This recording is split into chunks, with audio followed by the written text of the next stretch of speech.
Have you ever heard of a story so strange that even the smartest engineers had to stop, scratch their heads, and wonder, how in the world did this thing even make it off the ground?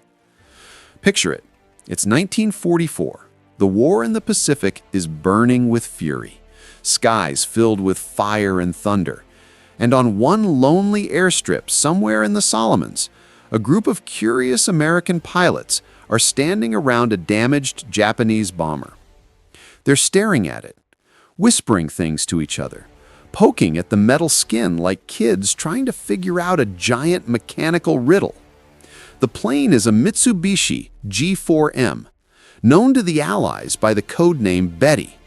And the question that leaves every one of those American minds spinning is, why would anyone design a bomber with no protection for its fuel tanks? No armor, nothing. Just thin aluminum skin, almost paper-like in places. It was as if the plane was designed to burn. And that's exactly what it often did. Before we dive deeper into this incredible story of bravery, desperation, and design choices that baffled an entire generation of pilots, if you enjoy storytelling like this, real moments of history, told like conversations between friends, then take a quick second to hit that subscribe button, drop a like, and share this with someone who loves World War II stories as much as we do. Every click helps this channel grow and keeps these forgotten stories alive just a little longer. Now, let's go back to that runway. The Mitsubishi G4M Betty wasn't just any bomber. It was Japan's main long-range bomber throughout the early years of the war. You'd spot its long, slender shape gliding through the sky like some strange silver ghost. Unlike the American B-17 Flying Fortress, which was built to take punishment like a metal bull, the Betty was fragile. She was elegant, yes. Fast? Definitely. But fragile beyond belief. The Americans called it the one-shot lighter. It only took one bullet in the wrong place, especially near the fuel tanks, and that beautiful machine would become a flying torch. When those U.S. pilots walked around the captured Betty that day, they were truly stunned. They'd seen wrecks before, pieces of planes shot down over Guadalcanal or Bougainville, but this was something else. They could actually study the thing up close, touch the smooth aluminum skin, peek into the cockpit, smell the burnt oil and canvas that still lingered in the air. They crouched near the engines, opened panels, tapped on the fuselage, and that's when it hit them. This bomber had no armor plating, no self-sealing tanks, and a structure so delicate you could dent it with your thumb. One lieutenant reportedly just stood there and said, "No wonder they burn." You see, in air combat, designing a plane is a trade: speed, range, firepower, protection. You can't have it all, especially with the technology back in the 1930s and 40s. The Japanese Navy had asked Mitsubishi's engineer, Kiro Hanjo, to create a bomber that could fly incredibly far, over 3,000 miles, while carrying heavy loads. That's an impressive demand. If it could go that far, it could strike distant islands, even attack Allied bases from unimaginable ranges. But range comes with a cost.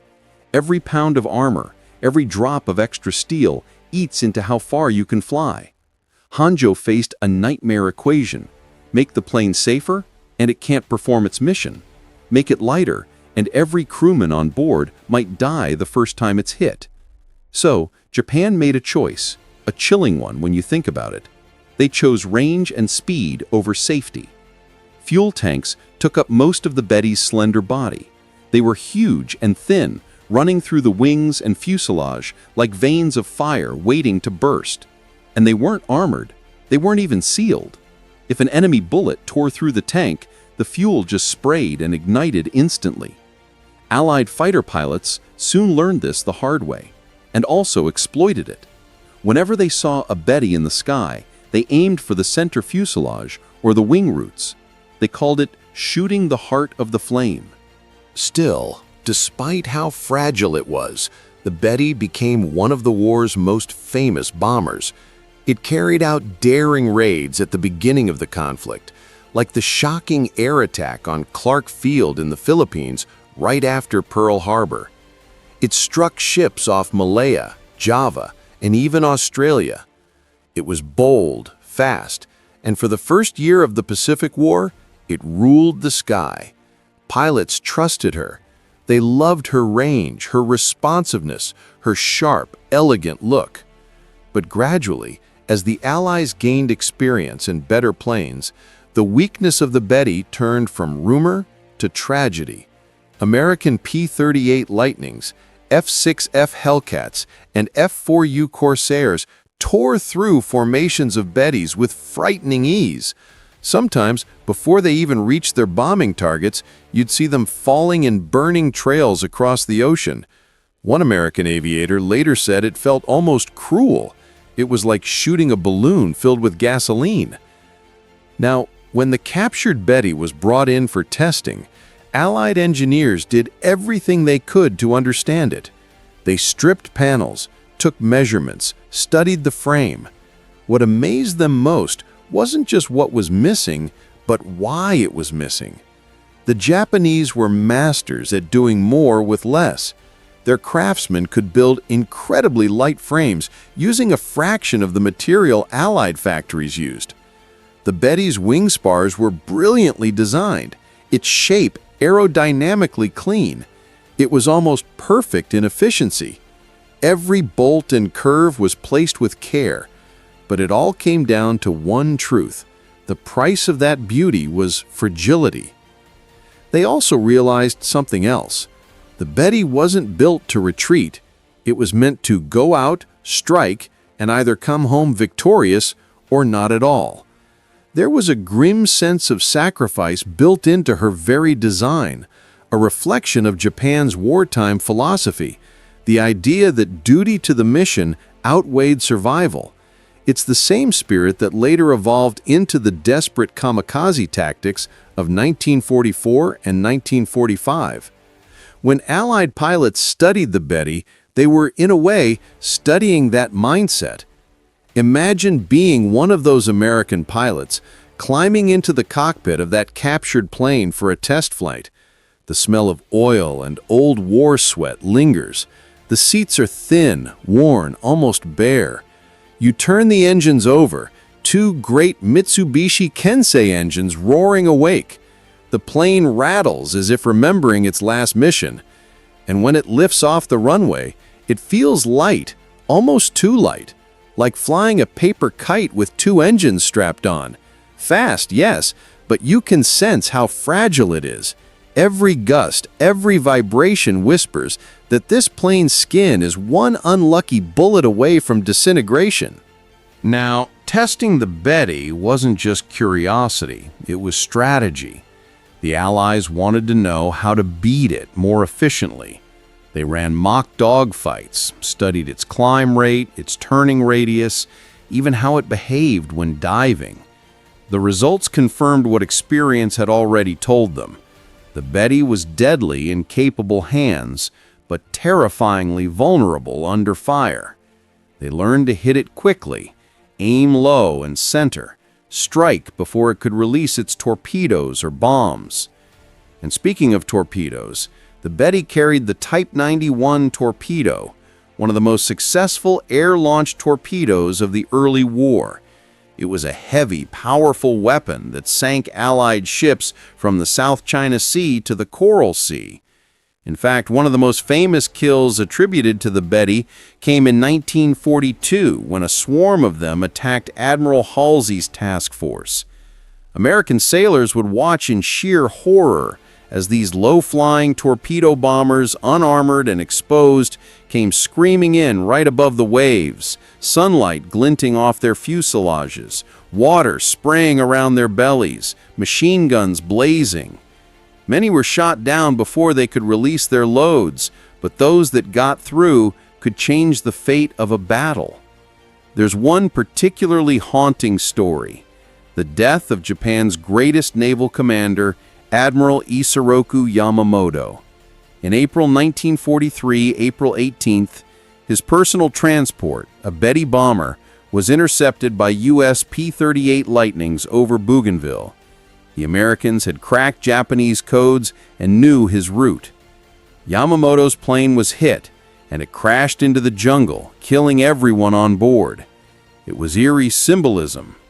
The man who had once unleashed fire upon Pearl Harbor died inside one of the very bombers that defined Japan's bold but flawed air strategy.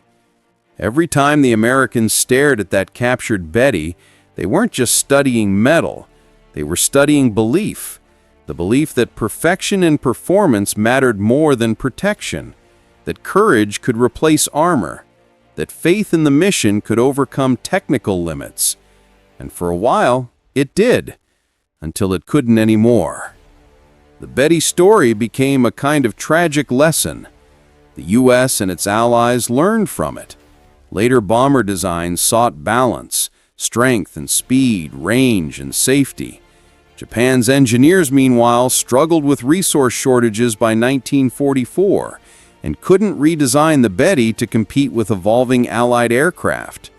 By 1945, most of the surviving Bettys were being used for suicide missions.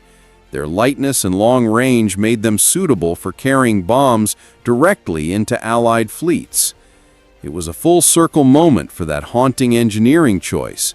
Design a plane meant to go far, and in the end, it went too far. When that captured Betty finally came apart on the test ground months later, its twisted remains told a silent story about the limits of faith in engineering.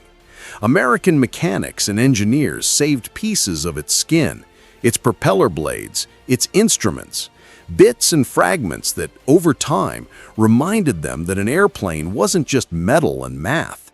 It carried with it a nation's values, beliefs, and even fears. The Betty had been built around a dream that range and offensive power could substitute for durability. But to the Americans poking through the wreckage, it looked more like a symbol of desperation wrapped in beautiful design. After those first tests, rumors spread among Allied airmen about this strange bomber. Some said it could fly forever on a whisper of fuel. Others swore it carried some kind of experimental system that made it faster. But then they'd add, almost whispering, that it burned like paper the moment it was hit. Pilots in the Pacific used to compare stories of watching one go down. They'd describe that flash of bright orange across the sea, those sudden fireballs splitting into smaller fragments before sinking. There was awe, but also pity. You couldn't help but feel sorry for the air crews trapped inside. Many of those crews were boys barely in their 20s. Japanese aviation training was among the toughest in the world, but by 1943, the stream of new recruits was thinner, the quality lower, and fuel scarcer. Still, inside every Betty, those young flyers went out believing in their duty. There's something haunting about that thought. They strapped themselves into a plane that everyone knew couldn't take a hit, yet they flew it anyway, through storms of bullets, over flaming water, straight into the jaws of death. What's that if not courage, even if born of tragedy? One veteran American pilot later said that facing Betty bombers was like fighting ghosts. They'd appear over the horizon, long shining wings stretched out, flying in clean, tight formations, dropping from clouds with perfect discipline. For a moment they looked graceful. Then the tracers hit, and that grace turned to fire. The fuel caught, sometimes even before the crew could bail out. He said the sight stayed with him his whole life. It was war, yes, but seeing young men burn in the sky changes you forever. Meanwhile, Allied intelligence kept studying everything about Japan's aircraft production. They noticed a pattern. Almost every design decision leaned toward range and speed, often ignoring protection. The A6M-0 fighter followed the same principle. It could fly farther and turn quicker than anything in the early Pacific War, but a few well-placed bullets, and it was gone. The Betty was like the Zero's larger sibling, both created from the same philosophy of movement over endurance. And in a way, that philosophy matched Japan's naval history itself, striking first, striking fast, trusting that spirit would carry the day. But war is harsh. it doesn't reward faith as much as it rewards adaptability. By late 1943, when the tides had turned and American carrier fleets were steaming westward, reports came in thick from every battle zone. The Betty squadrons were being wiped out at alarming rates. Even when the pilots knew that their missions were basically suicide, they went. Not recklessly, but dutifully. Many historians believe those choices show the deep influence of Bushido, the samurai code that saw honor in sacrifice. Engineers might shake their heads and call it poor design. Soldiers called it destiny. When American pilots examined that captured plane, they found pieces that looked makeshift or unfinished. But they weren't. The Japanese had made them deliberately thin to save weight. The propeller blades were elegant, hand-balanced. The cockpit instruments were simple but efficient, almost minimalist. There was no wasted space. Seats were barely padded. It was like stepping into the bare essentials of flight itself. No luxury, no spare parts, just enough to get the job done. The radio equipment, by American standards, looked primitive, yet it worked faultlessly within line of sight. You could tell it was built by people who thought, every ounce we save is another mile gained. And that mindset shows you something much deeper about how nations think when their backs are against the wall. In Japan during that time, engineers couldn't afford luxury. Aluminum was scarce. Oil was even more precious. Every factory was struggling with embargoes, shortages, and relentless bombing raids from B-29s. So when they built the G4M, they built it lean. They made something elegant out of limits. When you look at photographs of the Betty on an assembly line, you notice how small the workers look beside its long, narrow fuselage. The planes almost shimmer in the light. They were the hope on the factory floor. Workers believed these bombers might defend the empire, might help their loved ones on the front lines. Each rivet meant faith in survival. Of course, the reality at sea was crueler. The U.S. Navy quickly learned the best way to counter them. They set up radar screens, trained gunners to spot the low-flying Betty sneaking in with torpedoes at night. Anti-aircraft gunners learned that if you hit the center section or inner wings, it would go up instantly. Later, U.S. intelligence began calling them the Flying Zippos. It's easy now to forget that this terrifying nickname came from watching men burn alive. You can almost picture it. Late evening, somewhere in the Solomons, the water glowing orange under a setting sun. A Japanese torpedo squadron approaching low and steady. Those gunners on an Allied destroyer locking eyes on the silhouettes racing towards them. Fast, steady, their engines humming. The first rounds of tracer fire ripple out, crossing the darkening air like fiery lines. One Betty jerks, smoke trailing, then suddenly bursts into a fountain of flames so bright it lights the waves. The others keep coming. That image captures the Pacific Air War better than any textbook ever could. The courage of attack, the horror of fragility, and the paradox of beauty and destruction in the same frame. But let's step for a second into the shoes of the Japanese engineer who designed the G4M, Kuro Honjo. He wasn't reckless. He wasn't careless. He was one of the most brilliant designers of his generation. Before the war, his aircraft had already pushed boundaries for long-range flight and lightweight airframes. When the Navy gave him that impossible demand, make a bomber that could fly from Japan to Rabaul without refueling, he somehow made it work. He stretched the wings thin, made the fuselage narrow, and used groundbreaking aluminum alloy techniques. By all logic, it shouldn't have flown as well as it did, yet it did. Pilots adored how smoothly it handled. Many said flying the Betty felt like gliding on air. Even Allied test pilots, after capturing one, admitted that it handled like a dream. So how do you judge a design like that?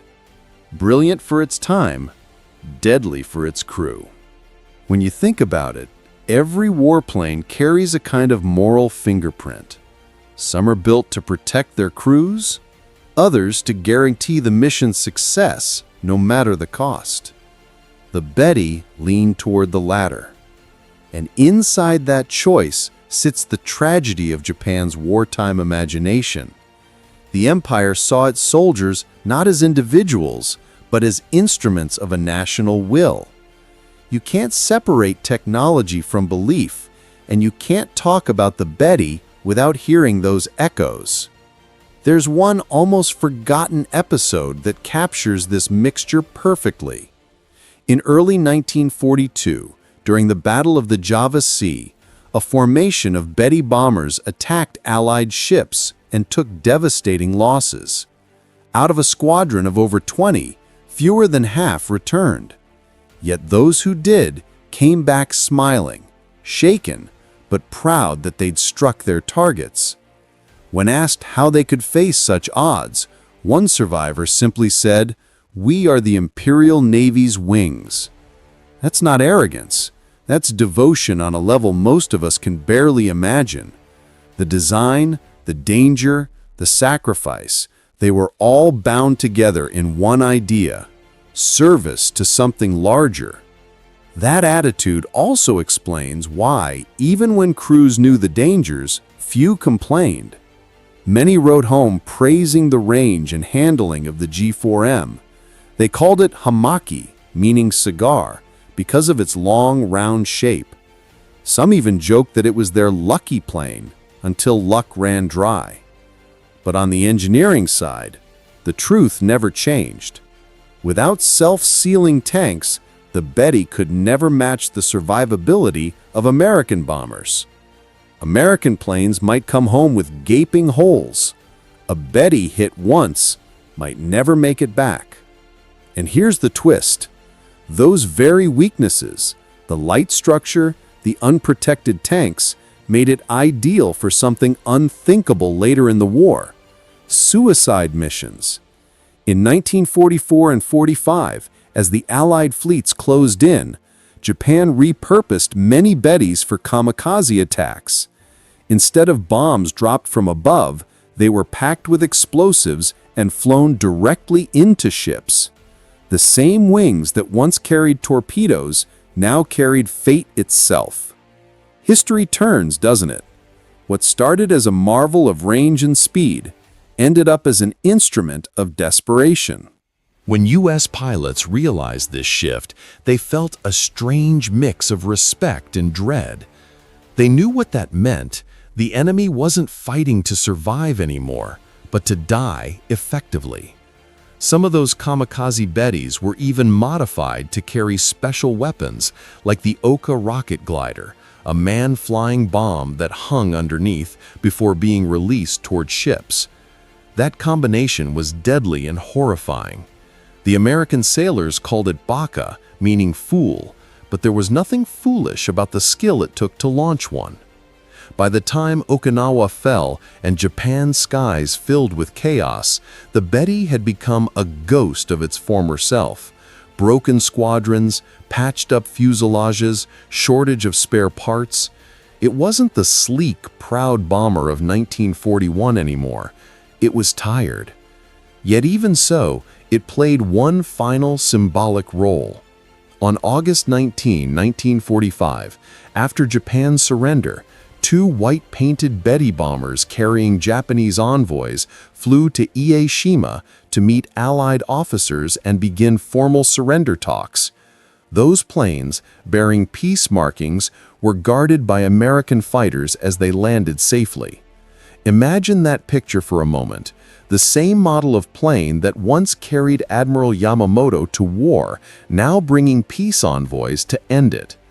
That image, more than any blueprint or battle statistic, sums up the strange destiny of the G4M, born from ambition, ended in surrender. Let's pause here for a breath. If you're still with me through this journey, you're part of keeping these voices and memories alive. Go ahead and hit that like button if this story has made you feel something: respect, sadness, curiosity, anything at all. Leave a comment with your thoughts about the choices engineers and soldiers made back then. And if you haven't yet, Subscribe to the channel so you never miss another story from the human side of history. Every little bit of support helps more than you think. That image of the white-painted Bettys carrying surrendered delegates is one most people never forget once they've seen it.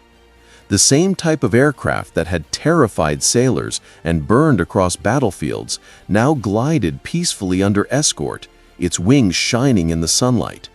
It was quiet that day, eerily quiet. U.S. servicemen watched with binoculars, perhaps expecting some trick, but the Japanese planes approached calmly, slowly, respectfully. When they rolled to a stop, their engines coughed and went silent. And for the first time in 4 long years, those engines weren't carrying death, they were carrying peace. The symbolism was powerful. Allied soldiers who had lost friends to those same bombers stood silently as Japanese officers stepped down onto the runway, hands raised, faces drawn and tired. Everyone there understood they were witnessing not just a surrender, but a turning point in human history. The moment when a machine built for destruction became a messenger of forgiveness. The G4M story didn't end there, of course, but you could say its spirit did. From that day onward, the Betty became less a weapon and more a lesson. After the war, American analysts pored over mountains of captured Japanese documents and aircraft remains. They rebuilt Bettys piece by piece to study their production methods. What they found fascinated them. Japan's aviation industry had been far more resourceful than Western intelligence had guessed. Engineers had used unique alloys, heat treatments, and manufacturing shortcuts that allowed them to squeeze more efficiency out of fewer resources. One post-war report noted that the overall craftsmanship was remarkable under the circumstances of strained wartime conditions. Even though every vent, every brace had been designed for lightness, you could tell care went into every inch. The plane was both fragile and ingenious, a contradiction that mirrored its nation's fate. In an odd way, the Betty's story after the war was one of rebirth. Many surviving aircraft were scrapped, but a few were spared for testing and display. In faraway hangars, engineers tested them for aerodynamics and learned from their design quirks. Some of the lessons about structural efficiency even influenced civilian aviation later on, proof that even in failure, there's something to learn. Warplanes are strange that way. They might be born from war, but their ideas echo long after peace returns. Meanwhile, in Japan, survivors of the Betty crews tried to rebuild their lives. Many never spoke much about the war years, but when they did, they remembered their aircraft with surprising affection. One former navigator wrote in his memoir that despite its flaws, the Betty felt alive under his feet. He wrote it hummed like it was breathing. We trusted her, even when the sky didn't. There's something deeply human in that line. Against all sense, they loved that machine. It carried their hopes, their friends, their country's fate. It wasn't just a machine of war, it was part of them. Time has a way of softening even the hardest truths. Decades later, when Japanese aviation historians revisited the Betty's story, they didn't just see a flawed bomber. They saw an artifact of a desperate dream. Everything about it, from its delicate structure to its unprotected tanks, told a story about a nation that believed courage could fill the gaps left by material shortages. It's hard for us sitting comfortably so many years later to imagine what that mindset felt like. The faith in something intangible, the idea that spirit could beat armor. You'd think that Allied pilots, after seeing so many Bettys explode in the sky, would have hated them. But the truth is, most didn't. Once the war ended, those same pilots often spoke with quiet respect about their adversaries. They knew what it took to fly into flak and fighters in an aircraft with no hope of surviving a single hit. They knew courage when they saw it.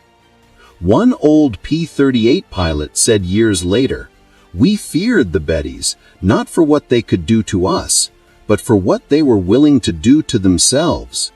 That line, heavy with understanding, says more about the war than any medal or textbook ever could.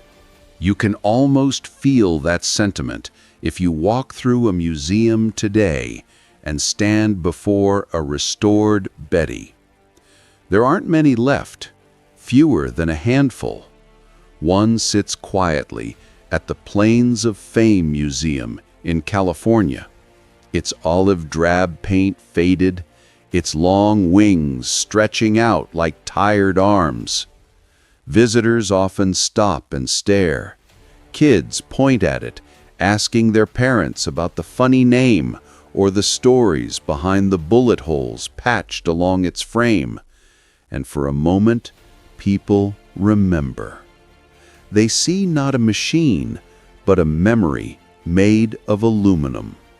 The curators usually tell the same story, that these planes were fast, fragile, and full of contradictions. Some people leave in silence. Others whisper, "Imagine flying that thing," as if trying to place themselves in those thin aluminum seats. It's an important part of the pilot's relationship with their machines. For them, the cockpit is almost sacred, a small bubble of trust between man and metal. Imagine being inside a Betty during a long-range mission over the endless Pacific. Hours pass with nothing but the hum of the engines and the shimmer of the sea below. The crew sits quietly, each man absorbed in his own thoughts. The air smells of oil and salt. They know that if enemy fighters appear, their chances of survival are slim. Still, they fly, not because they're fearless, but because they've learned to set fear aside. That psychological strength is something historians still marvel at. You can train a man to shoot or fly, but you can't train him to ignore mortality. And yet somehow, many of those young crews did. Thinking about that era reminds us how human beings keep finding ways to fly even when the odds are terrible. The Betty was a machine built on faith, in range, in spirit, in skill. The irony, of course, is that this faith turned into its doom once the skies filled with better-armed, heavily protected enemies.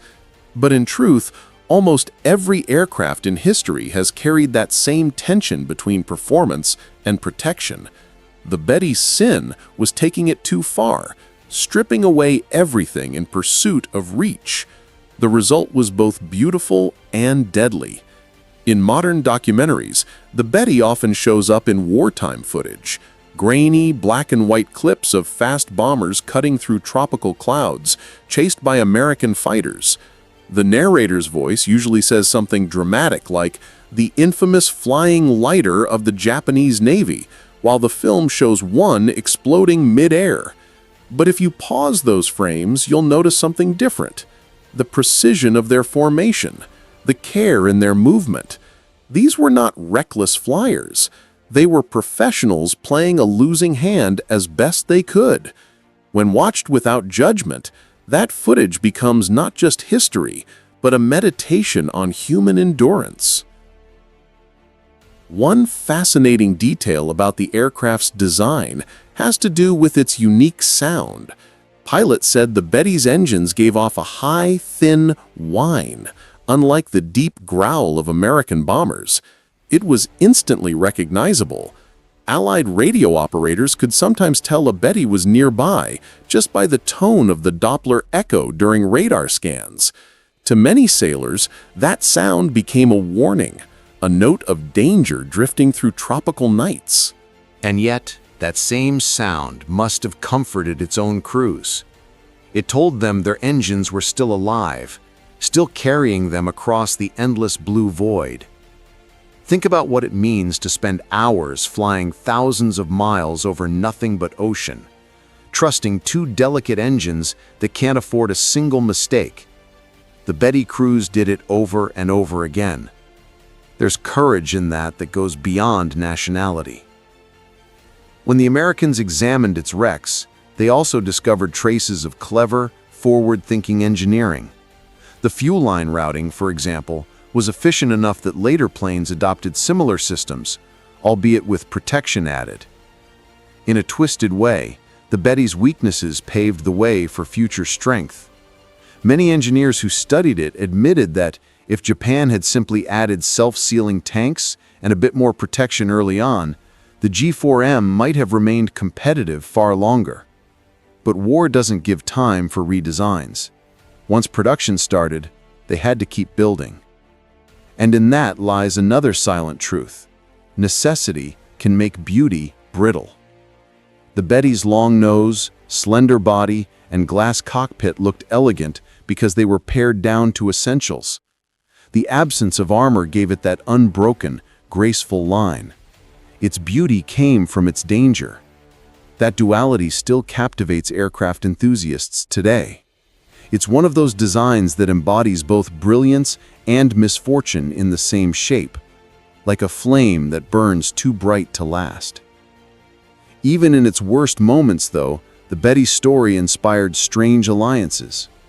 During the later stages of the war, captured versions were flown by both Americans and Japanese defectors under Allied direction to train fighter pilots on how to approach enemy bombers.